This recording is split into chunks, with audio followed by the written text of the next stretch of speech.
আসসালামু আলাইকুম, তাসরিমা নাহিদ আমন্ত্রণ জানাচ্ছি এনটিভির রাতের খবরে।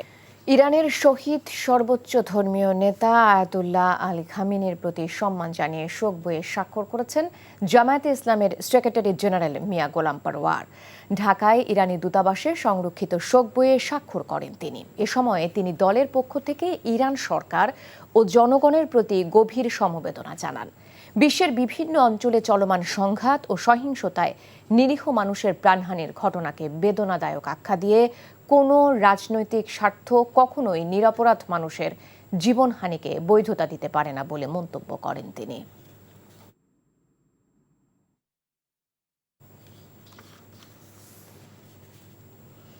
মধ্যপ্রাচ্য যুদ্ধের প্রতিক্রিয়ায় তেলের দাম বাড়ার গুজবে রাজধানীর জ্বালানি পাম্পগুলোতে দেখা গেছে গাড়ির দীর্ঘ সারি।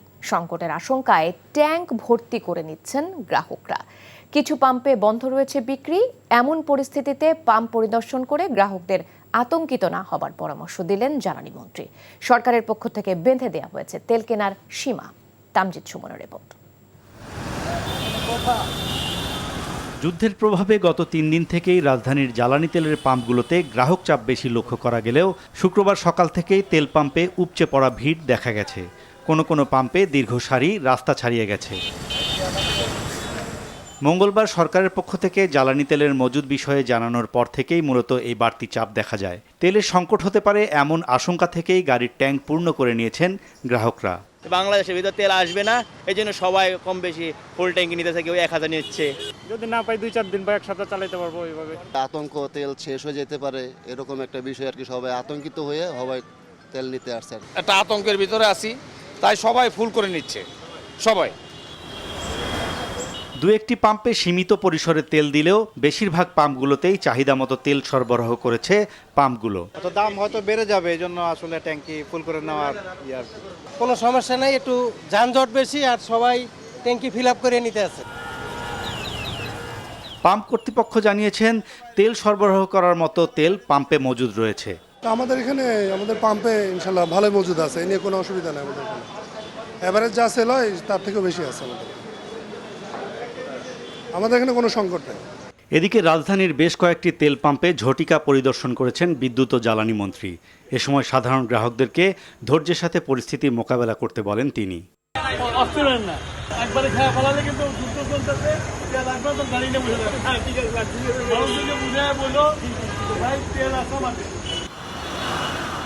এদিকে জ্বালানি সরবরাহে স্বল্পতার কারণে কিছু পাম্পে সাময়িকভাবে তেল বিক্রি বন্ধ রাখা হয়েছে। Tamjid Suman, NTV news, Dhaka. এদিকে জ্বালানি তেলের দাম বাড়ার গুজবে ঢাকার বাইরেও পেট্রোল পাম্পে উপচে পড়া ভিড় লক্ষ্য করা গেছে। জ্বালানি মজুত করতে সকাল থেকেই খুলনা মহানগরীর বিভিন্ন পেট্রোল পাম্পে অনেকেই মোটরসাইকেল, প্রাইভেট কার নিয়ে ভিড় করেন। গ্রাহকরা বলছেন পেট্রোল পাম্প থেকে মোটরসাইকেলে 200 টাকার বেশি জ্বালানি তেল সরবরাহ করছে না। আর পেট্রোল পাম্প মালিকরা বলছেন জ্বালানি তেলের সরবরাহ স্বাভাবিক থাকলেও গ্রাহকদের মধ্যে প্রয়োজনের চেয়ে বেশি জ্বালানি নেবার প্রবণতা বেড়েছে।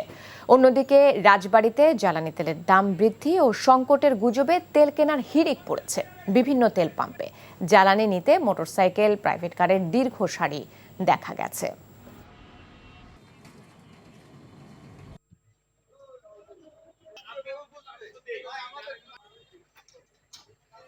তো বুঝতে পারছি না তেল কেন কম দিচ্ছে, কোথাও তো তেল কম নাই, তারপরেও সিরিয়াল দিছে। কিন্তু আধা ঘন্টা ধরে দাঁড়ায় রয়েছি, তেল পাচ্ছি না, 200-র নিচে দিচ্ছে না। এখনো তো বলে সরকারের কাছে 14 দিন 20 দিন বলে তেল আছে, তাহলে কি সমস্যা? 15 দিনের জন্য মজুদ আছে, অথচ তেল পাচ্ছি না। ওয়ার্ল্ডের যে যুদ্ধটা শুরু হয়েছে এর কারণেই তো আপনার মানুষের ভিতরে একটা প্যানিক সৃষ্টি হয়েছে যে আসলে তেল পাবে কি পাবে না, কিন্তু আসলে তেলের মজুদ আছে। তারপরও আমাদের খুলনা ডিপো থেকে আমরা তেল সীমিত আকারে আমাদেরকে তেল দিচ্ছে, যতটুকু দিচ্ছে আমরা ততটুকু তেলই আমাদের মেশিন থেকে পাবলিকে দিয়ে যাচ্ছি। এদিকে দেশে সংকট না থাকলেও ফিলিং স্টেশন থেকে তেল নেবার সীমা বেঁধে দিয়েছে বাংলাদেশ পেট্রোলিয়াম কর্পোরেশন, বিপিসি। শুক্রবার এক বিজ্ঞপ্তিতে 5 ধরনের যানবাহনের জন্য জ্বালানি তেলের সীমা নির্ধারণ করে দিয়েছে সংস্থাটি। মোটরসাইকেলের জন্য 2 litre, private car 10 litre, microbus 20 থেকে 25 লিটার, পিকআপ ভ্যান 70 থেকে 80 লিটার, দূরপাল্লার বাস 200 থেকে 220 লিটার তেল সীমা বেঁধে দিয়েছে বিপিসি। বিবৃতিতে আরও বলা হয়েছে, আতঙ্কিত না হয়ে প্রয়োজন অনুযায়ী জ্বালানি তেল নেবার পরামর্শ দিয়েছে বিপিসি। সরকারের সর্বস্তরে দুর্নীতি মোকাবেলায় দৃঢ় পদক্ষেপ নেওয়া হবে বলে জানিয়েছেন প্রধানমন্ত্রী তারেক রহমান। আরও বলেন, সহনশীলতার সংস্কৃতি গড়তে চায় তার সরকার। রাজধানী ঢাকায় কূটনীতিকদের সম্মানে আয়োজিত ইফতার মাহফিলে একথা বলেন তিনি। এ সময় জাতিসংঘ সাধারণ পরিষদের সভাপতি পদে বাংলাদেশের প্রার্থীকে সমর্থন দিতে কূটনীতিকদের প্রতি আহ্বান জানিয়েছেন প্রধানমন্ত্রী। জানাচ্ছেন ইফতেখার রেজা। ঢাকায় নিযুক্ত বিভিন্ন দেশের কূটনীতিকদের সম্মানে রাষ্ট্রীয় অতিথি ভবন যমুনায় আয়োজন করা হয় ইফতার মাহফিলের। যুক্তরাজ্য, চীন, ভারত, পাকিস্তান সহ বিভিন্ন দেশের কূটনীতিকরা যোগ দেন ইফতার অনুষ্ঠানে। ইফতার পূর্ব সংক্ষিপ্ত বক্তব্যে প্রধানমন্ত্রী বলেন, সরকারের সর্বস্তরের দুর্নীতি মোকাবেলায় দৃঢ় পদক্ষেপ নেওয়া হবে। বলেন, সহনশীলতার সংস্কৃতি গড়তে চায় BNP Sarkar. Our commitment is firm to strengthen democratic institutions, uphold the rule of law, protect freedoms, and ensure accountability. We are equally committed to safeguarding human rights, protecting freedom of expression, and fostering a culture of tolerance. We recognize that public trust depends on transparency and integrity, and we will take firm measure, try our best to combat corruption at all levels of governance. এ সময় জাতিসংঘের সাধারণ পরিষদের 81তম অধিবেশনের সভাপতি পদে পররাষ্ট্রমন্ত্রী doctor Khalilur রহমানের প্রতি কূটনীতিকদের সমর্থন চান সরকার প্রধান। Bangladesh's foreign policy will be pragmatic and sustainable, guided by friendship to all, based on mutual interest, trust, and sovereignty. We value bilateral and multilateral partnerships and remain open to candid dialogue and stronger collaboration in years ahead. To introduce our candidate for the presidency of the 81st session of the United Nations General Assembly, Foreign Minister Dr. Khalilur Rahman. Through this nomination, we demonstrate our enduring resolve for constructive global engagement. I look forward to your government's support to his candidature. জলবায়ু নিয়ে বৈশ্বিক অংশীদারদের সাথে টেকসই কাজ করতে বাংলাদেশ আগ্রহী বলেও মন্তব্য করেন প্রধানমন্ত্রী Tarique Rahman. Climate resilience and sustainable development. Iftekhar Reza, NTV news, Dhaka. ত্রয়োদশ জাতীয় সংসদ সবার কাছে গ্রহণযোগ্য ও কার্যকর করতে সব ধরনের উদ্যোগ নিচ্ছে ক্ষমতাসীন দল বিএনপি। এ উপলক্ষে নতুন মন্ত্রী, প্রতিমন্ত্রী ও সংসদ সদস্যদের প্রশিক্ষণ কর্মশালা শুরু করেছে দলটি। প্রথম দিনের কর্মশালায় অংশগ্রহণ শেষে মন্ত্রী, প্রতিমন্ত্রীরা জানান, বিরোধী দলের উচিত ডেপুটি স্পিকার বিষয়ে সরকারি দলের প্রস্তাবকে উদারভাবে গ্রহণ করা। হাসান মাহমুদের রিপোর্ট। 12ই মার্চ শুরু হতে যাচ্ছে ত্রয়োদশ জাতীয় সংসদের প্রথম অধিবেশন। অধিবেশনকে সামনে রেখে সংসদ সদস্যদের নিয়ম শৃঙ্খলা, কার্যপ্রণালী সহ সার্বিক বিষয় নিয়ে 2 দিনের কর্মশালার আয়োজন করেছে ক্ষমতাসীন দল বিএনপি। গুলশানে দলের চেয়ারম্যানের রাজনৈতিক কার্যালয়ে এই কর্মশালার উদ্বোধন করেন প্রধানমন্ত্রী তারেক রহমান। কর্মশালায় বিএনপি চেয়ারম্যান কন্যা জাইমা রহমানও উপস্থিত ছিলেন। কর্মশালায় অংশ নেন মন্ত্রী, প্রতিমন্ত্রী, উপদেষ্টা ও দলীয় সংসদ সদস্যরা। অভিজ্ঞ সংসদ সদস্য, সাবেক আমলাসহ বিশেষজ্ঞরা এই কর্মশালা পরিচালনা করেন। প্রথম দিনের প্রথম সেশনের কর্মশালা শেষে বেরিয়ে মন্ত্রীরা জানান, সংসদকে কার্যকর ও বিশ্বের কাছে গ্রহণযোগ্য করতে সব ধরনের উদ্যোগ হাতে নিয়েছে বিএনপি। আমরা সংসদের ভিতরে কি ভূমিকা পালন করব, রুলস অফ প্রসিজিওর অনুসারে আমরা কোন বিধিতে আমরা নোটিশ দেব, কোন বিধিতে আলোচনা করব, কোন বিধিতে পয়েন্ট অফ অর্ডারে কথা হবে, এবং আইন প্রণয়নের কাজে যাতে আমরা যথেষ্ট মনোযোগী হই, সেখানে সংসদ সদস্যদের কি গঠনমূলক ভূমিকা হবে ইত্যাদি সম্পর্কে আমরা আমাদের কথাবার্তা বলেছি, পরস্পর আলোচনা করেছি। আমরা অফার করেছি বিরোধী দলকে ডেপুটি স্পিকার তাদের পক্ষ থেকে যেন নির্বাচিত হয়। না, প্রত্যাখ্যান করেনি, আমি শুনেছি তাদের দুই একজনের বক্তব্য যে তারা যেন একটা লিখিত প্রস্তাব দেয়। লিখিত প্রস্তাব দেওয়ার মতো কোনো বিধান তো নেই, প্রস্তাবটা গ্রহণ করা উচিত বলে আমি মনে করি। কর্মশালায় অংশগ্রহণকারীরা জানান, আচরণ বিধিসহ সংসদের বিভিন্ন বিষয়ে আইনগত দিক নিয়ে আলোচনা হয়েছে কর্মশালায়। সংসদের আচরণ কেমন হবে, এখানে বিল কীভাবে উত্থাপন করতে হবে, এই সমস্ত বিষয়ে আমাদেরকে নতুন যারা স্পেশালি তাদেরকে একটা ব্রিফিং দেওয়া হলো। নতুন সংসদ সদস্যদের জন্য এটা একটা বিরাট উদ্যোগ, যেটা প্রয়োজন ছিল। সংসদ নেতা তারেক রহমান সাহেব উনি কীভাবে সংসদ পরিচালিত হবে এই দিক নির্দেশনা উনি আজকে দিয়েছেন। শুক্রবার দ্বিতীয় সেশনে কর্মশালায় অংশগ্রহণ করেন রংপুর, রাজশাহী, ঢাকা, ফরিদপুর, খুলনা বিভাগের বিএনপি দলীয় সংসদ সদস্যরা। শনিবারও একই নিয়মে ময়মনসিংহ, সিলেট, কুমিল্লা, বরিশাল এবং চট্টগ্রাম অঞ্চলের সংসদ সদস্যরা কর্মশালায় অংশ নেবেন। Hasan Mahmud, NTV news, Dhaka.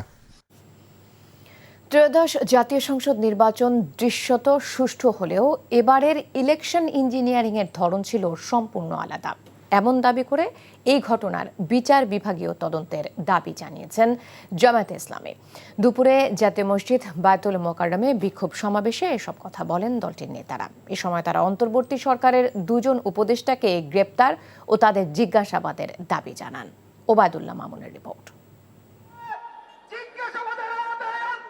সাবেক উপদেষ্টা সৈয়দা রিজওয়ানা হাসানের এক বিতর্কিত বক্তব্যের প্রতিবাদে বাদ জুমা বায়তুল মোকাররমের উত্তর গেটে প্রতিবাদ সমাবেশের আয়োজন করে জামায়াতে ইসলামী।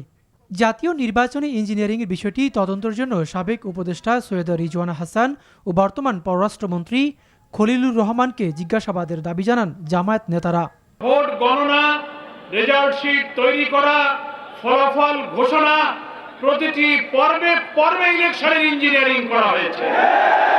অতীতের নির্বাচনের চেয়ে এবারের নির্বাচনের ইঞ্জিনিয়ারিং এবং কারচুপির ধরনটাই ছিল একদম আলাদা। আপনার এই বক্তব্যের একটা জুডিশিয়াল ইনকোয়ারি দাবি করেছি, তা আমরা তো দাবি করতেই পারি। এত বড় একটা ইঞ্জিনিয়ারিং হলো আর আপনি বললেন যে আমরা এই মেইন স্ট্রিমে আসতে দেয়নি। আপনার কথাই তো সাক্ষী দেয় যে আপনি আমাদেরকে নির্বাচনে মেজরিটি হতে বাধা দিয়েছেন। তবে আমরা বিশ্বাস করি আপনার একার পক্ষে হয়তো সম্ভব নাও হতে পারে। এত ইঞ্জিনিয়ারিং এর সঙ্গে এত বড় একটা মাস্টার প্ল্যান যারা করেছেন, আপনার সঙ্গে আর কে কে ছিলেন, দয়া করে তার নামগুলো প্রকাশ করুন। আদালতের ঘাড়ে বন্দুক রেখে জুলাই সনদকে হত্যার চেষ্টা করা হচ্ছে বলেও অভিযোগ দলটির। জামায়াতে ইসলামীর আমির তার ভেরিফাইড ফেসবুক অ্যাকাউন্টে দেয়া স্ট্যাটাসে জানান, অন্তর্বর্তীকালীন সরকার বিদেশিদের সাথে বেশ কিছু চুক্তি সম্পাদন করেছে, যেখানে জামায়াতের সাথে কোনো ধরনের আলোচনা করা হয়নি। এদিকে রাজধানীর শাহবাগে শহীদ আবু সাইদ কনভেনশন সেন্টারে বিশিষ্টজনদের সম্মানে ছাত্র শিবির আয়োজিত ইফতারে অংশ নেন জামায়াতের আমির ডাক্তার শফিকুর রহমান সহ বিশিষ্টজনেরা।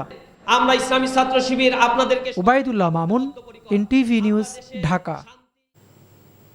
দেশের অর্থনৈতিক স্থিতিশীলতা নিশ্চিত না হলে তরুণরা আবারও রাজপথে নামতে বাধ্য হবে বলে হুঁশিয়ারি করেছেন জাতীয় নাগরিক পার্টি এনসিপির আহ্বায়ক নাহিদ ইসলাম।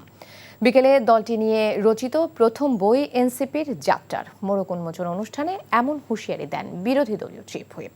দেশের অগ্রগতির স্বার্থে সরকারকে দায়িত্বশীল ও সঠিকভাবে কাজ করার আহ্বান জানিয়ে নাহিদ বলেন, সাম্প্রতিক বছরগুলোতে বিশ্বের বিভিন্ন দেশে জেনজির উত্থান ঘটেছে এবং সেই ধারাবাহিকতায় দেশেও তরুণদের নেতৃত্ব সামনে এসেছে।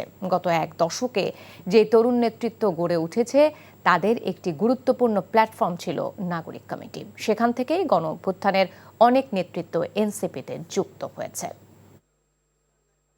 নেপালে একটা অস্থিরতার সময় বিভিন্ন আন্দোলন এবং ঘটনার মধ্যে দিয়ে নেপাল যাচ্ছে। বাংলাদেশেও সামনে এরকম হওয়ার সম্ভাবনা আছে যদি অর্থনৈতিক যে নিরাপত্তা, বৈষম্যহীনতা, গণতান্ত্রিক সংস্কার এগুলো যদি নিশ্চিত না হয়, বাংলাদেশের তরুণরা কিন্তু বারবার রাস্তায় নামবে। আমরা চাই যে একটা স্থিতিশীলতা, সংসদে এটা নতুন সংসদে এগুলো আলোচনা হবে, কিন্তু সেই জায়গা কিন্তু যারা সরকারে আছে তাদের উপর নির্ভর করবে। সেই জায়গা যদি সংকুচিত করে ফেলা হয় তাহলে আবারই বারবার রাজপথে আন্দোলন সংগ্রামগুলো গড়াবে। আন্তর্জাতিক শিশু যৌন পাচার নেটওয়ার্ক পরিচালনার অভিযোগে এক বাংলাদেশিকে গ্রেপ্তার করেছে যুক্তরাষ্ট্র। দীর্ঘ 2 বছর ধরে পলাতক থাকার পর 28 বছর বয়সী জোবায়দুল আমিনকে মালয়েশিয়া থেকে গ্রেপ্তারের পর তাকে যুক্তরাষ্ট্রের আলাস্কায় স্থানান্তর করেছে মার্কিন কেন্দ্রীয় গোয়েন্দা সংস্থা FBI। শুক্রবার এই তথ্য জানান FBI'র পরিচালক কাশ প্যাটেল।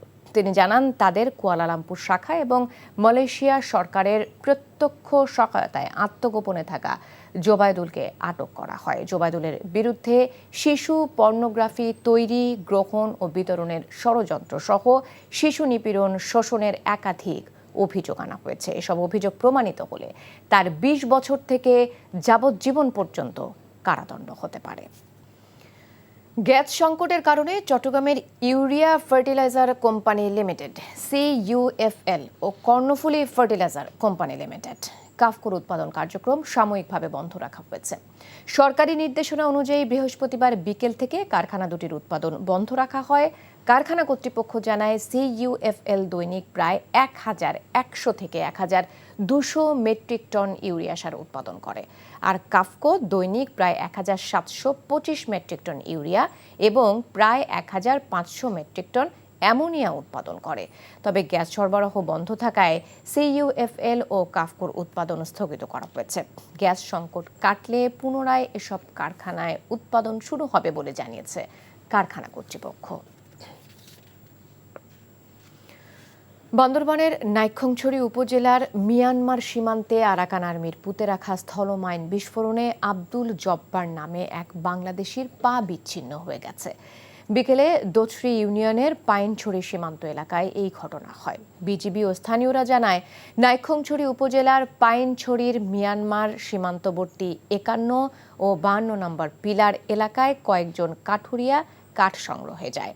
সীমান্তের কাঁটা তারের পাশে আরাকান আর্মির পুঁতে রাখা স্থলমাইনের হঠাৎ বিস্ফোরণে আব্দুল জব্বারের একটি পা উড়ে গিয়ে গুরুতর আহত হন তিনি। পরে স্থানীয়রা তাকে উদ্ধার করে দ্রুত কক্সবাজার সদর হাসপাতালে নিয়ে যান। আহত আব্দুল জব্বার রামু উপজেলার কাওয়ারখোপ ইউনিয়নের বাসিন্দা। নরসিংদীর মাধবদীতে কিশোরী আমেনাকে ধর্ষণ ও হত্যাকাণ্ডের 10 দিন পার না হতেই 4 সন্তানের এক জননীকে গণধর্ষণের অভিযোগ উঠেছে।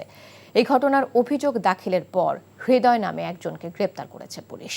সন্ধ্যায় মাধবদী থানা পুলিশ অভিযান চালিয়ে তাকে গ্রেপ্তার করে। পুলিশ জানায়, মাধবদী মন্ডাতলা এলাকার 4 সন্তানের এক জননী বৃহস্পতিবার বিকেলে ঈদের কেনাকাটা করতে মাধবদী বাজারে গিয়েছিলেন। কেনাকাটা শেষে রাতে ফেরার পথে চৌরাশাতার মোড়ে হৃদয় তার গতিরোধ করেন। ওই সময় হৃদয় তাকে ভয়ভীতি দেখিয়ে পার্শ্ববর্তী একটি পুকুর পাড়ে নিয়ে আরও 3 জনকে সাথে নিয়ে জোরপূর্বক ধর্ষণ করে। পরে ভুক্তভোগী নারী কোনো মতে ফিরে পরিবারকে জানায়। এই ঘটনায় ভুক্তভোগী নারী শুক্রবার সকালে মাধবদী থানায় লিখিত অভিযোগ দায়ের করলে সন্ধ্যায় হৃদয়কে গ্রেপ্তার করা হয়। শিশু প্রহর ঘিরে জমজমাট অমর একুশে বইমেলা। শিশু প্রহরে ক্ষুদে পাঠকদের আনাগোনায় মুখর মেলা প্রাঙ্গণ। হরেক রকম বই কেনার পাশাপাশি পাপেট শোর আয়োজনে মাতে শিশুরা।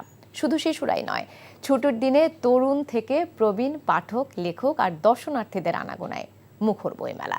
জোবাইর প্রধান জানাচ্ছেন বিস্তারিত। প্রতিদিন তব গাথা গাবো আমি সুমধুর, তুমি দাও মুরে কথা, তুমি দাও মুরে সুর। জ্ঞান আর সৃজনের সেই সুরেই ছোটদের কোলাহলে মুখর অমর একুশে বইমেলার শিশু প্রহর।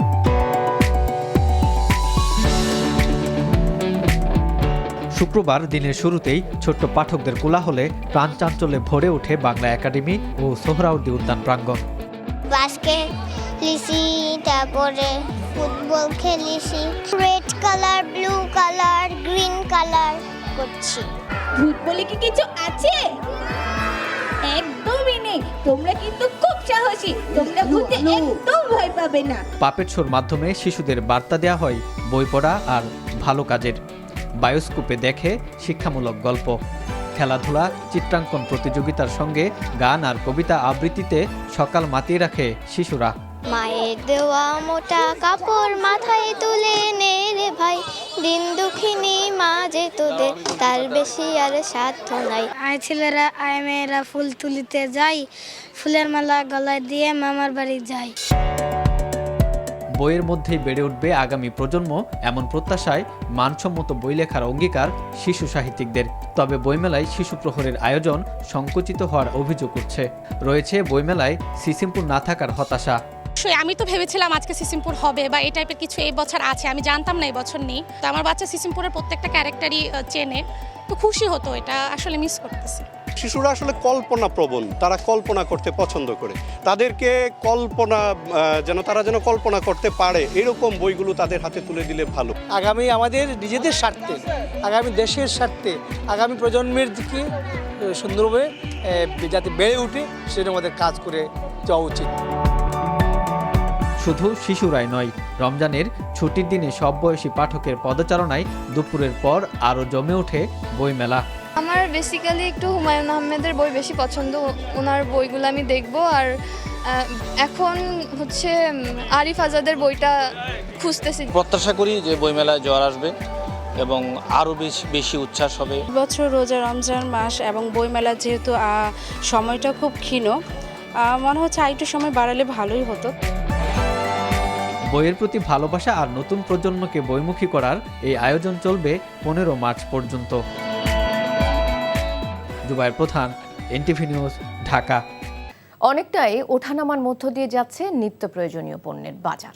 রাজধানীর পলাশী বাজার ঘুরে দেখা গেছে সপ্তাহের ব্যবধানে প্রায় 30 টাকা বেড়ে প্রতি কেজি ব্রয়লার মুরগি বিক্রি হচ্ছে 200 থেকে 210 টাকায়।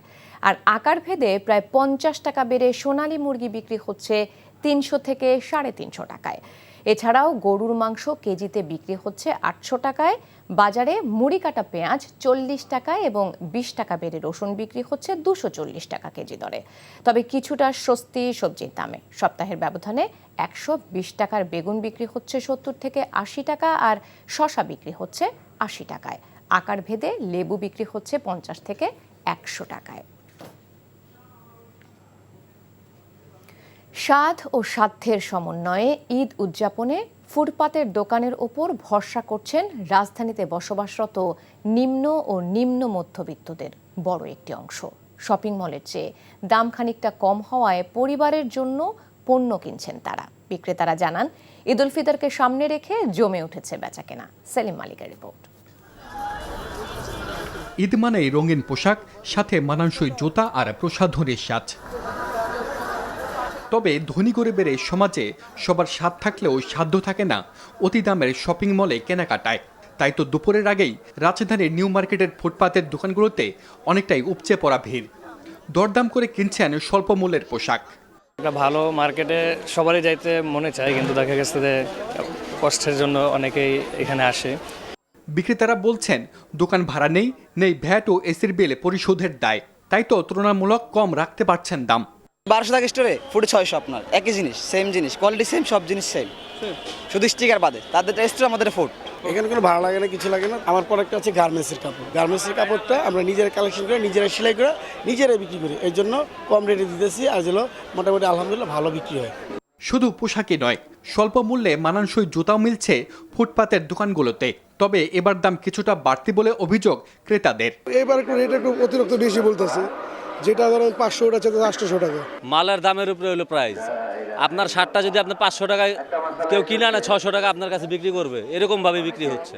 মান নিয়ে মনে প্রশ্ন জাগলেও ফুটপাতে বিক্রি হওয়া প্রসাধনী ও ফ্যান্সি পণ্যে ভরসা রাখছেন অনেকে। গলার নেকলেস, তারপর চুড়ি, আংটি, এগুলা অনেক কিছু আছে, লিপস্টিক। মেকআপ বক্সটা এখানে আমাদের 300 350 পাবেন। মেকআপ বসে দিলে 500 টাকা লাগবে, 500 টাকা। এই যে একটা হেয়ার ব্যান্ড 350 টাকা, আর বসে থাকলে 500 টাকা লাগবে।